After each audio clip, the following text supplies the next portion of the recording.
back to another episode of Web3 Deep Dive Podcast. I'm your host, Rachel Wolfson. Today, I'm so excited to be speaking with Chris Maurice. He is the CEO and co-founder of Yellow Card. In this episode, we're going to be speaking all about stablecoins in Africa and how stablecoins are being used in emerging markets. Super interesting stuff. So be sure to stay tuned for the entire episode. Before getting started with today's episode, I'd also like to take the time to thank House of Web3 and Edge and Node for letting me film today's episode at this beautiful podcasting space in San Francisco. I also want to take this time to thank the sponsors behind Web3 Deep Dive. Scroll is the leading zero-knowledge rollup. Designed by developers for developers, Scroll's bytecode level compatibility makes building on it just like building on Ethereum. Open source and community-driven from day one, Scroll's developer ecosystem is the fastest growing among ZK rollups, with over 2,400 active developers monthly and globally. Committed to shaping a more scalable Web3, Scroll is the future of Ethereum. Okay, without further ado, let's get started with today's interview. Hey, Chris, how's it going? It's going so good. There's nowhere I'd rather be, so.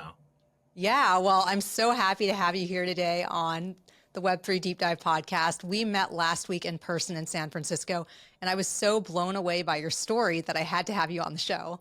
Yes, well, next time we'll do it in person, but this is a close second. Definitely. So Chris, before getting started, maybe tell our listeners a little bit about yourself. You are the CEO and co-founder of Yellow Card, correct? That's what I've been told. CEO, co-founder of Yellow Card. We're the largest stablecoin on and off ramp on the African continent. So we operate in 20 countries all across sub-Saharan Africa, and essentially make it easy for people to be able to go from local currency into the Web3 space and vice versa. Wow. Okay. Now you have an interesting story, so I kind of want you to start from the beginning. Why did you start Yellow Card? Like, how did all of this unfold? Yeah, I met a Nigerian man on the internet that told me to. I don't really know what's so interesting about that, but yeah. So I think I'll make a long story medium. So one day I was at a Wells Fargo in Auburn, Alabama, of all places, the capital of innovation, and met this Nigerian guy in line who was sending $200 to his family, and the bank charged him $90 to send $200 over. And I thought, well, that seems insane, right? And so I talked to this guy, hey, have you heard of Bitcoin? It's free, it's instant, it's fun, all this great stuff. And went home and just started thinking, what's this guy's mom going to do with $200 of Bitcoin? Right? Like it solves the middle of the problem, but then, you can't buy food with that. You can't pay rent with that. What are you actually going? I feel like I need to clarify. Usually when I meet strangers at the bank, I don't spend the rest of the day thinking about their mom. But, this was sort of a, unique exception. Right. And so I just became so, obsessed with this problem, right? And I find myself skipping class and doing all this research and just trying to understand the currency, the economy, the country, the continent more broadly, right? Just how is it possible that it could cost that much, right? And while doing that research, I realized if I really want to understand Nigeria, I need to speak to somebody from there. And so I put out an ad online that said, looking to speak to Nigerian men, which, in hindsight, probably could have been worded better. But I got exactly what I wanted, which was, a lot of Nigerians to talk to. And I met this guy, and this is about the point in my life where I learned that Nigerians are the most convincing people that you'll ever meet on the face of this planet. Because within about a month and a half of meeting this Nigerian man on the internet, he convinced me to go get a passport and take the first international flight of my life. So I'd been on a plane 4 times in my life at this point, and I land in Lagos, Nigeria on a 6-day-old passport, no visa, no shots, and a one-way ticket that I spent all of my money on. And so, yeah, that was, sort of how we got started. It was a real trial by fire. It was either, make it or live in Lagos for the rest of my life. So. Got it. So you get to Africa, and then did you start Yellow Card there, or how did all this get created, I guess? Yeah, I think the big thing that we realized there is because look, going over it was to solve this problem, right? Why does it cost $90 to send 200? And I think the big thing that I learned very quickly is the world doesn't need another remittance company, right? There's 7,000 ways to send money from point A to point B. Everybody can download 6 of them on their phone in the next 5 minutes and send money and do all of that, right? The problem is not sort of it's not like a legacy fintech problem, right? There are sort of solutions out there. The problem is still the cost, right? How do you actually make these rails more efficient rather than just making them more convenient?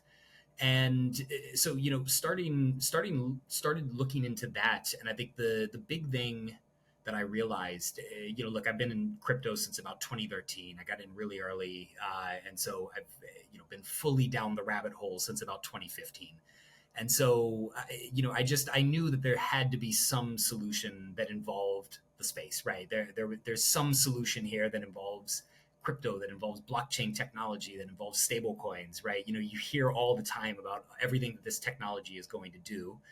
And then, everybody is just kind of trading dog and cat coin back and forth, right? And so it's like, well, how does it solve this actual problem? And the big thing that, that I realized is, well, if you want to solve this problem, you need a way of actually interacting with the space, right? If I live in Nigeria, if my whole life is denominated in Naira, how do I actually interact with the space? How do I, buy Bitcoin? How do I buy USDT, USDC, stable coins, etc.? And so that was what we set out to build. We set out to solve that problem of the access, the sort of first and last mile, so to speak, so that people could actually use this technology in all of these different ways, right? People can build their own solutions on this technology once they have that access to it. Right. So Yellow Card app allows small businesses in Africa to transact using stablecoins to solve the problem of the high fees that would normally be associated with transactions in that region, right? I wouldn't say small businesses because we work with, everybody. We work with the whole gamut, right? Everybody from, a guy that sells shoes on the side of the road all the way up to some of the largest manufacturers and production companies on the continent. And everybody in between, banks, financial institutions, you name it. And so, yeah, essentially what we do is we enable these companies to be able to make those international payments that they otherwise wouldn't be able to in the traditional financial system, right? Look, I think to back up a little bit, right? When you look broadly across the continent, 70% of African countries have declared an FX crisis, right? As in, the shortage of dollars has gotten to the point where it has been declared a crisis. And dollars are extremely important, right? The dollar, look, I know there's probably a bunch of, Bitcoin people listening to this right now that don't want to hear this, but the dollar is still the world reserve currency today, right? It is still extremely important in international trade. It's important in, basically anything that crosses a border, right? Nobody wants monopoly money, aka the euro, and so it's all the dollar that's doing this. And so when you look at what's going on, you're talking about countries that are very import dependent, right? There's still not a lot of industry going on natively on the continent, right? There's a lot of raw material export, there's a lot of oil export, things like that, but there's not a lot of sort of finished goods production. And so there's a huge demand for imports. Well, at the same time, you have this crisis and shortage of dollars, right? And so what you're left with is a situation where these companies that rely on these imports, that rely on being able to bring in consumer goods, food, medicine, other products that people need in their day-to-day lives, don't have access to the hard currency, the dollars that they need to be able to actually facilitate these transactions and bring in food, bring in medicine, bring in other consumer goods. And so, stable coins, look, Bitcoin, it was Bitcoin up until a point, and we could talk about sort of the African transition from Bitcoin into stable coins, but now it's really stable coins. Stable coins have emerged to solve this problem, right? It's a technology that actually allows people to access and utilize dollars in a way where they're not limited by shortages locally.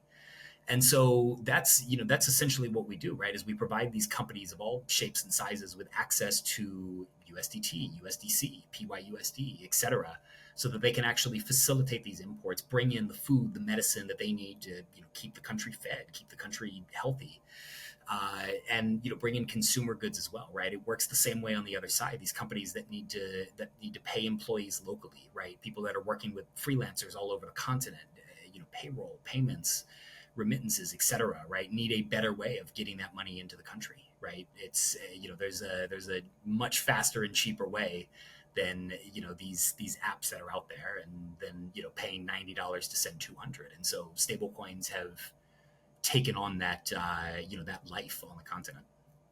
Right. And just to clarify for listeners that don't know what a stablecoin is, those are just like a form of cryptocurrency tied to the US dollar. Is that a fair definition, Chris? Like, how would you define Yeah, stablecoins? you nailed it. I mean, I think stablecoins more broadly, I think, can define any token that is pegged to an asset, right? Uh, However, I think when people talk about stablecoins, they're talking about US dollar peg stablecoins, right? USDT and USDC make up, I mean, USDT is what, 130 billion out of 170 billion total market cap for stablecoins, right? So it's predominantly US dollar peg stablecoins. Right. Can you explain why stablecoin transactions are um, easier than sending US dollars in Africa? I mean, like maybe the technology side of things. Why is that the case? And on using Yellow Card.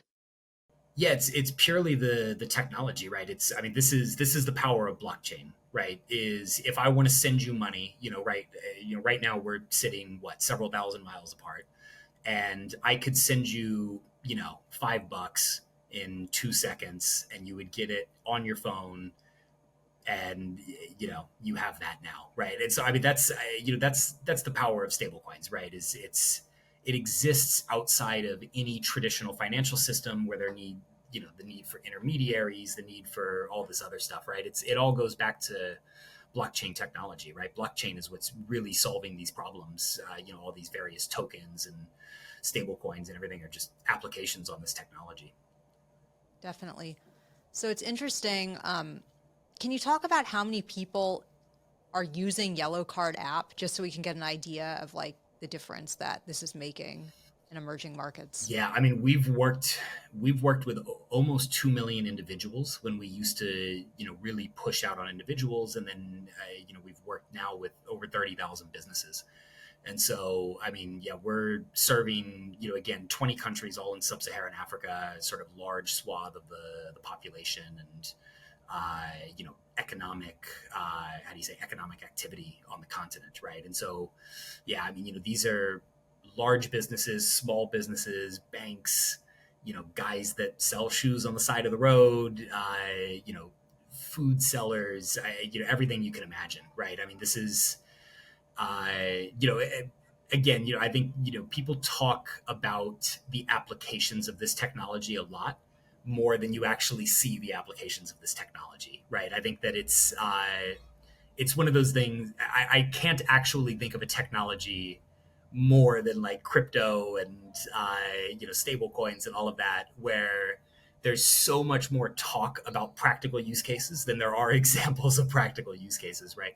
And I think that's really what we've built, and that's what we've shown across the continent, is that this is an example of how this stuff can actually work in real life to make people's lives better day to day. Would you also say, is it fair to say that stablecoin use cases are probably better suited for emerging markets rather than like, you and I transacting in stablecoins in the United States and we could be using Venmo or Zelle? Like, what are your thoughts on that? Yeah, 1,000%, right? The thing is look, stablecoins are great, but if I'm in the US, I have a credit card that not only works well but actually pays me to use it at a restaurant, right? And so you know I just don't see stablecoins really taking over for that local use case, right? Look, I mean, even just to expound this out, right? I don't see a world, and this is also, again, lot of Bitcoin people on here, I'm sure. So, I don't want to ruffle too many feathers, but, I just don't see a world where Bitcoin, stablecoins, or any of this really replaces local payments, right? I think it'll be a cold day in hell before you're walking into a coffee shop in Nairobi and you're paying for your latte with USDT or Bitcoin, right? Like that's just not really a practical use case because local payments are so easy and pretty well solved everywhere in the world, right? You mentioned like, Zelle and Venmo and Cash App. In the US, we have credit cards, we have debit cards, we have, all these options. I don't even need to use cash, right? And it's the same in most parts of the world, right? If I'm in Kenya, I use M-Pesa for every transaction, right? It's mobile money. It works essentially the way that like Cash App works, right? Where I can go to any restaurant. They have, a number the same way that you have a phone number that I could, send you money on Cash App, and I can pay the restaurant using, mobile money with their till number, right? I can, do this for my taxi driver. I can do this for, anybody in the country locally, right? The moment that you try to go international, though, that's where the problem really kicks in, right? Is okay, well, who is accepting African currency on the other side, right? Most banks don't take African currencies, right? If you want to buy something on Amazon, they want dollars, right? They don't want African currency. They don't want, frankly, any local currency, never mind just the continent, right?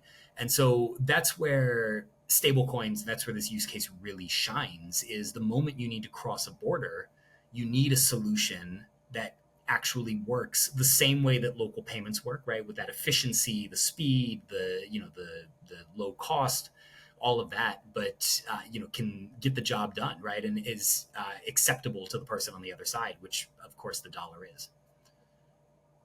So it's interesting that Yellow Card is being used so widely because I think, regulations are obviously a really important part of this story. And how did you get past those? Like, how did you say, okay, it's okay to use Yellow Card in this region and have it be legal? Yeah, what I like to tell people is sort of from day one, we made a strategic decision that we wanted to be like Coinbase from a regulatory perspective, right? I think that Coinbase, when you look across the industry, Coinbase is one of those companies I think that's really, look, I'm not going to speak on their, current issues in the U.S., right? But, has really followed the model of proactive regulation, right? Working with the government, trying to work with regulators, things like that. And so, that's what we've done across the continent, right? This is, number one, it's good for business because I don't think that it's actually feasible to operate at scale if you're sort of going around regulation or you're trying to avoid regulation or anything like that. I think that regulation is important for business across the board, right? In this industry or in any other industry. And so, what we've done is we've made sure that as we go country by country, as we're working, as we're expanding throughout the continent, that we actually work with the banks, we work with the governments, we work with the central banks, the ministries of finance, whoever it is that's the applicable regulator in each particular jurisdiction, to make sure that at a minimum they know who we are, they know that we're available, they know that we can come talk about this stuff, and we have insight and data and all of that. And sort of on the more extreme end, we've helped them with drafting regulation, right? We've helped them with opining on regulation and frameworks that they've put out.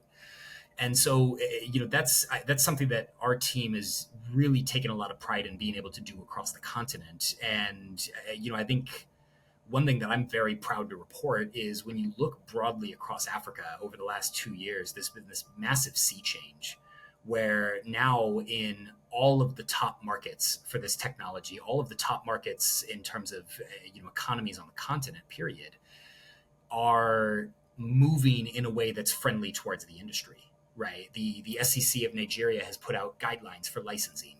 The SARB in South Africa has actually started issuing licensing. In Botswana, there's a formal license that's issued. In Zambia, they're accepting people into a sandbox. Rwanda has put out frameworks for sandboxing. Ghana has put out frameworks for regulation. The CMAC region has put out frameworks for regulation. And so there's so much to be excited about when you think about the regulatory aspect of this, because it's one of those it's sort of the first technology where the continent is really ahead of the curve when you look at the rest of the world in terms of regulating this, right? I think, again, I'm not going to opine too much on like US and sort of other countries' regulations, but, I think, the difference is pretty clear when you have, countries across the continent that are starting to issue licensing, that are, opening up frameworks for regulation and sandboxing and things like that versus what's going on in other parts of the world. Definitely. Yeah. I read an article recently about the SEC in Nigeria is now cracking down on unlicensed crypto exchanges. Was that what it was? But yeah, it just seems like there's a lot more regulations and clarity in that region versus other places. And it's interesting to see that also because it seems like crypto use cases are actually really making an impact there versus in other regions. 100%, right? And the youth across the continent, look, obviously our team has done a lot of great work in, working with the regulators and trying to push for, friendly regulations and sort of explain the space and provide data and all of that. But I mean, it's really the youth of the continent that has pushed this forward, right? And this is a pure regulatory response to young people across the continent utilizing this technology, right? I mean, you have 1.3 billion people across Africa. The median age is 19. Right. It's, I mean, by far the youngest continent in the world. And, the beauty of sort of growing up in the last like 10, 15 years is, obviously everybody has their own unique experiences. And I don't by any means mean to take away from that. But the last 10, 15 years, people around the world grow up a lot more similarly than they did, 30, 40 years ago because of the internet. Right. We all grow up now watching the same videos on YouTube and, watching the same shows on Netflix and things like that. Right. And so the world is, I mean, just so much more connected than it's ever been. And so, you have these new age technologies that, young people across the continent are really excited about and are utilizing. Right. And I think the usage statistics speak for themselves. Yeah, let's talk a little bit about that because I feel like, crypto can be confusing. I spoke to a panel of people a few days ago. It was a virtual panel, and a lot of them were older. And they were so appreciative of what I said about crypto, but I think there was still a lot of confusion. So how easy is it to use Yellow Card in the regions where you can actually use it? I mean, can my mom use it? Like, how do people understand how to actually transact in stablecoins? Yes, we build with moms in mind. And so that's so hopefully the answer is yes. Yeah, I think when you think about education and things like that, and again, something that I probably differ from a lot of the industry on is I think that people actually have a lot more to gain from the use cases of this technology and sort of the proliferation of this technology than they necessarily do from understanding the technology. And what I mean by that is, I'll give like a practical example, right? So like I use WhatsApp for basically everything in my day-to-day life, right? And WhatsApp is a pretty sophisticated encryption algorithm, right? SHA-256, and nobody can read it in between, and then it gets decrypted on either side when it gets there with keys and all of this, right? I'm not going to sit here and pretend that I fully understand how SHA-256 encryption works. What I know is that if there's one check mark, it hasn't been delivered. If there's two check marks, it's been delivered, and when it turns blue, that means you've read it. Right. And that's all I need to know. I don't actually need to understand how the encryption technology behind it works for me to benefit from the use of a private messenger. And so I think, I take a similar sort of approach and stance with crypto and with stablecoins, right? Where obviously the education piece of it is important.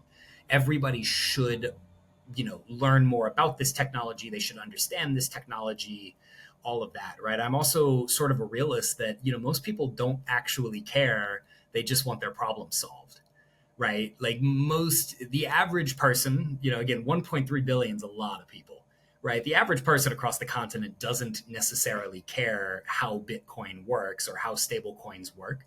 They care about, can I make a payment with it? If I do this work online, can I get paid with it? Right? Like those are the problems that are really pressing on people. And so, we do a lot of work sort of on both sides, right? So we have an initiative that we call the Yellow Card Academy, where we do, number one, we have, on staff, local writers, authors, et cetera, that have built and how do you say, developed content specifically designed for local audiences, right? I mean, everything from like basic financial literacy, how do you save on an irregular income, all the way up to, what is Uniswap and how does DeFi work, and things like that, right? And sort of everything in between. And so, we have all of this content available for free online. We also do quite a number of in-person financial literacy tours, right? Talking about, again, basic financial literacy, but also stable coins and how this works. And we sort of spend time on both sides, right? We want to make sure that people understand the technology and have the opportunity to understand the technology. But we spend a lot of time as well on just, what does this do for you? Right? Like, why should you learn about this in the first place? Right? Like, yeah, that's great. You're coming, you're teaching me about this thing that you say is just as cool as the internet. But like, what does that do for me? How does this help my family? Right? And again, I think this goes back to the practicality of the use case, right? People across the continent are just very practical, right? They want their problem solved. They want to be able to, help their family and, feed their kids and do this and do that. And so, yeah, I think, it goes back to not just trying to explain to somebody a really complicated technology, but also making sure that they understand how they can benefit from this, regardless of their level of understanding of it. Definitely. Um, do you have any stories that you can share with us of just real world use cases that, has someone come up to you and said, hey, Chris, you really helped me. I use Yellow Card and this is how you've helped me. Do you have any stories like that you can share with us, just so the listeners can get an idea about like the impact here? Yeah, I mean, the best one that I can think of is, there are a number of people that we hear from where they were able to start a business and are now, sort of on that path to financial independence and, charting their own future and things like that because of the power of this technology, right? So there's, one guy in particular that I, enjoy his story, right? He is a big fan of anime. He's a big fan of like Japanese media, things like that, right?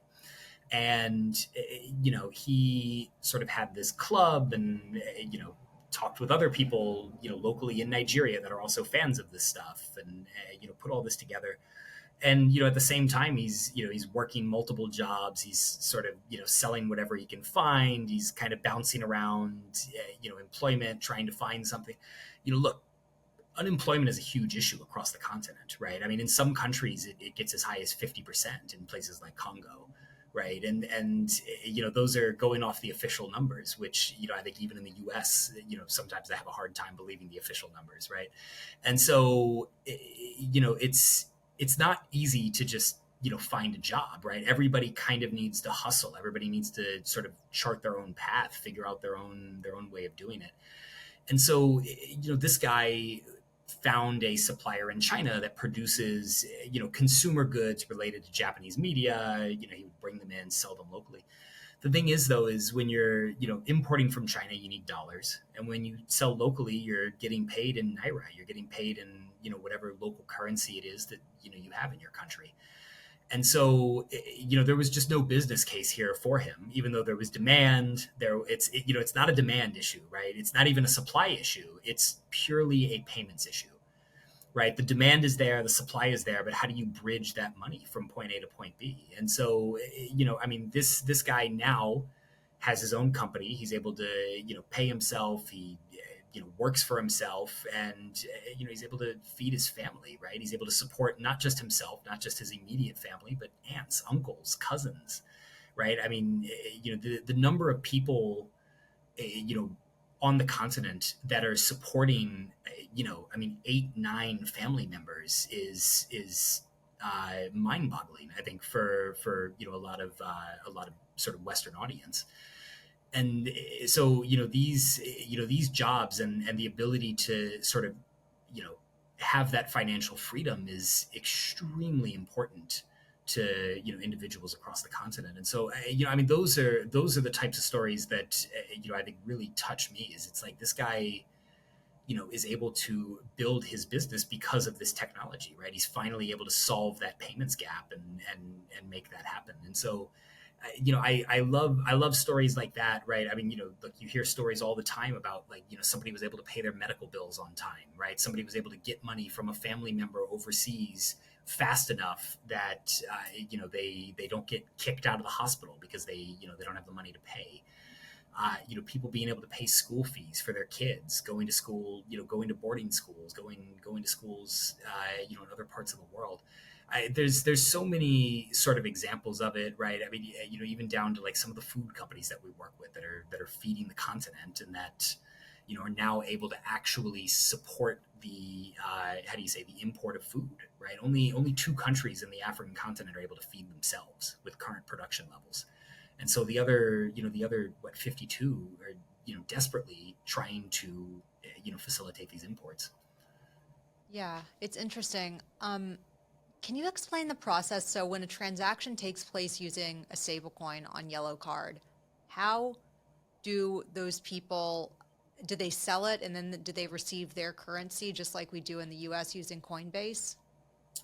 Yeah, so what I like to tell people is we solve the hardest part of the problem, which is going from African currency into stablecoin or stablecoin into African currency, right?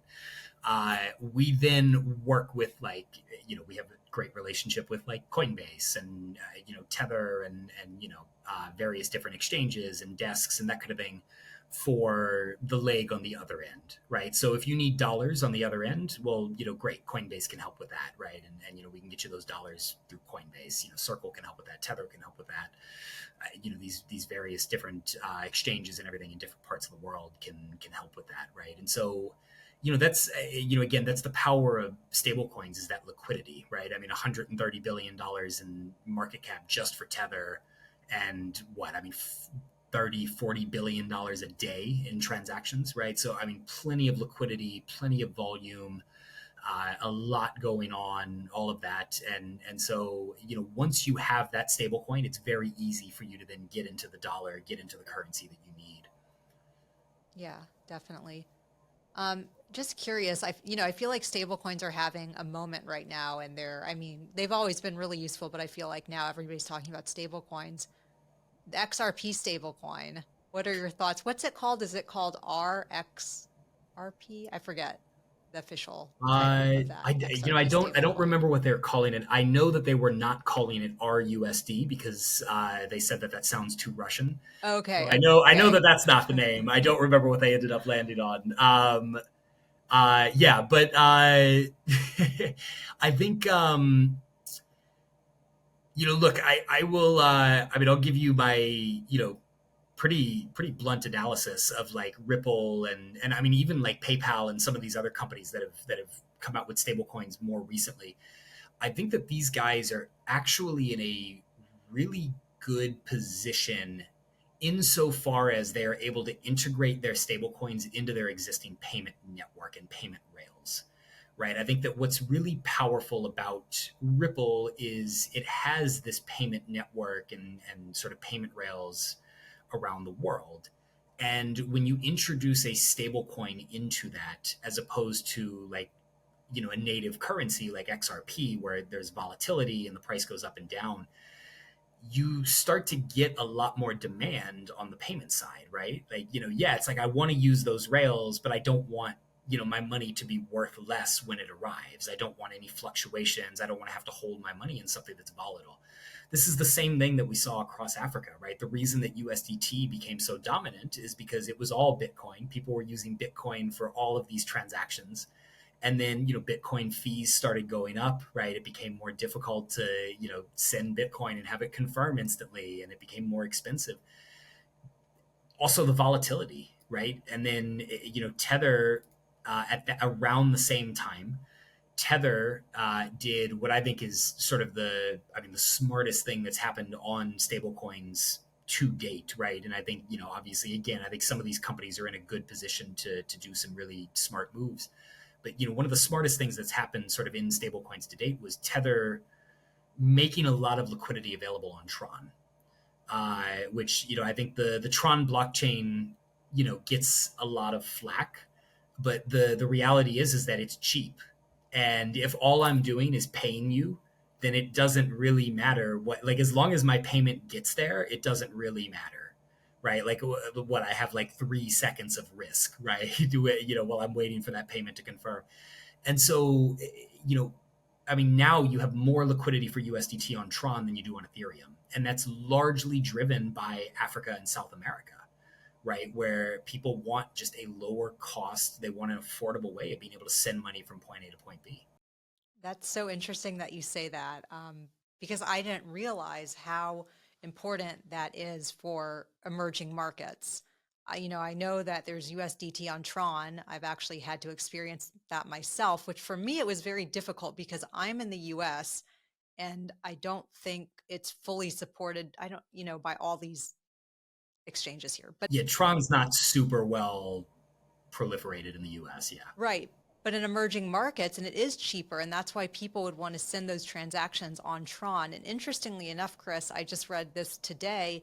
You probably heard about this, about Tron and Tether starting that compliance program where they're looking for illicit activity on the Tron blockchain with USDT, because I think it's gaining so much popularity that now they're starting to really like watch it and make sure that, the transactions are legal and not illicit. So that's really interesting. It all kind of goes together. It all clicks in my mind now, thanks to you. Yeah. It's, the thing is like Tron was the first low cost blockchain to really go all in on USDT support, and vice versa, right? Tether went all in on Tron as sort of the low cost blockchain. And, again, as a result, there's more liquidity there than there is on Ethereum, right? Everybody thinks of, stable coins as sort of being utilized on Ethereum. That's just really not the case in practice, right? And, a lot of this goes back to, at the time, Ethereum fees spiked up, right? You had sort of the scaling issues and those kind of things. And, it was $50 to make a $5 transaction. And nobody, I'm not going to pay that, never mind anybody in, very cost sensitive countries. Right. And so, Tron by comparison at the time was, what, 2 cents, 3 cents to make a transaction. And so it was sort of a no brainer for people.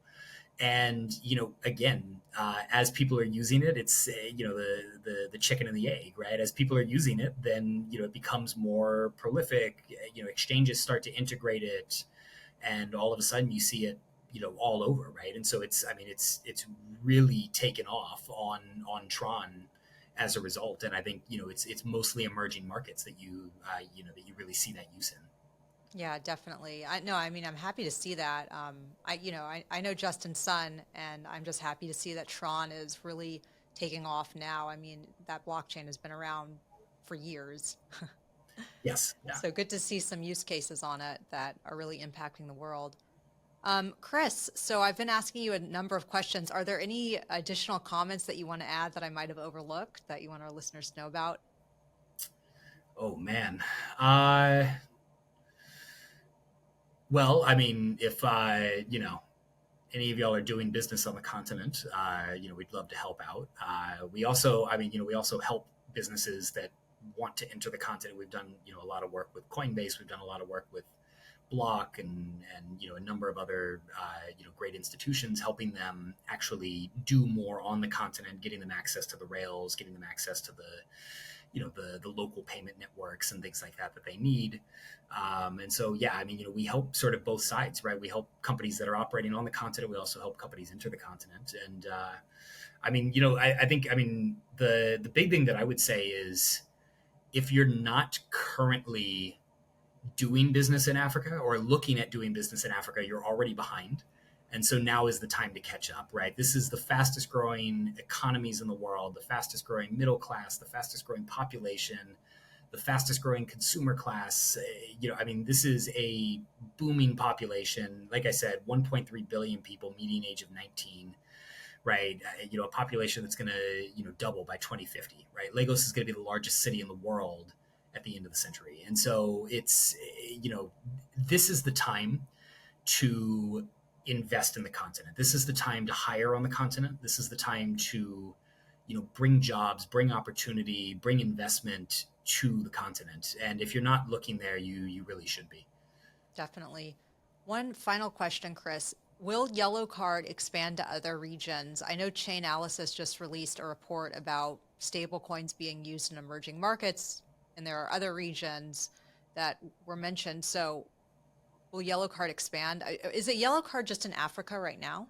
Yeah, we're just in Africa, having way too much fun on the continent, and so I don't know. It'd be hard pressed. I would need a compelling argument that I'm going to have more fun in another part of the world than I'm currently having in Africa, which is a pretty great place. So, we'll see. I think a lot of our expansion effort is focused on the continent, right? I think we're really good at what we do locally, and we want to continue to do that locally, right? I think look, there's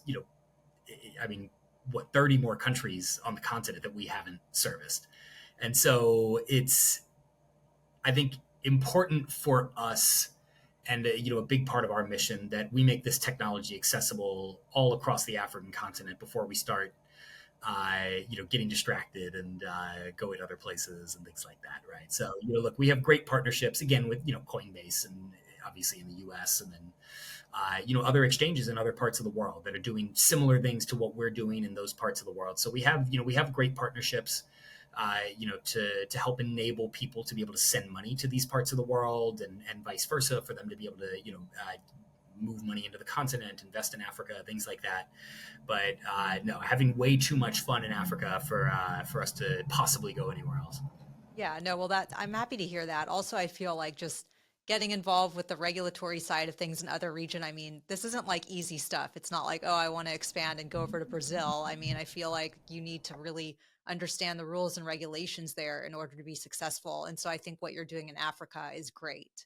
Yes, yeah. I think the regulatory piece is something that every company in the space needs to consider. And so as you think about operating in various different parts of the world, you have to consider that, right? Like, these countries, even in Africa, like Botswana and Nigeria have, probably less in common than like Italy and, France, right? I mean, so, it's a very diverse and just big continent, right? I mean, it's just a huge place. And so there's so much going on that we're dealing with on the continent. I could not imagine trying to do that, but then also trying to sort of develop a new network and a new level of expertise and new language skills and things like that to go into, South America or something. Yeah, cool. Awesome, Chris. Well, this has been a really fun talk. Like I said, we met last week in person in San Francisco. You blew me away. You're just so impressive. And any final thoughts, or if our listeners want to follow you, are you on Twitter X? I'm on X. I'm on Instagram. I'm on everything. It's just my name. I'm around, just trying to make you proud. So doing the best we can. Cool, Chris. Well, thanks again. This has been wonderful, and I hope to catch you in person in Africa soon. We talked about that documentary, so let's make it happen. Oh, it'll be great. Thanks so much. Thanks. Bye. Special thanks to 4Labs Digital for producing Web3 Deep Dive podcast. I'd also like to thank the sponsors behind Web3 Deep Dive. You can click the links in the show notes to learn more about each of the Web3 initiatives from these sponsors. Finally, thanks to the listeners for tuning in. Please be sure to subscribe, like, and share. I'll see you guys next time.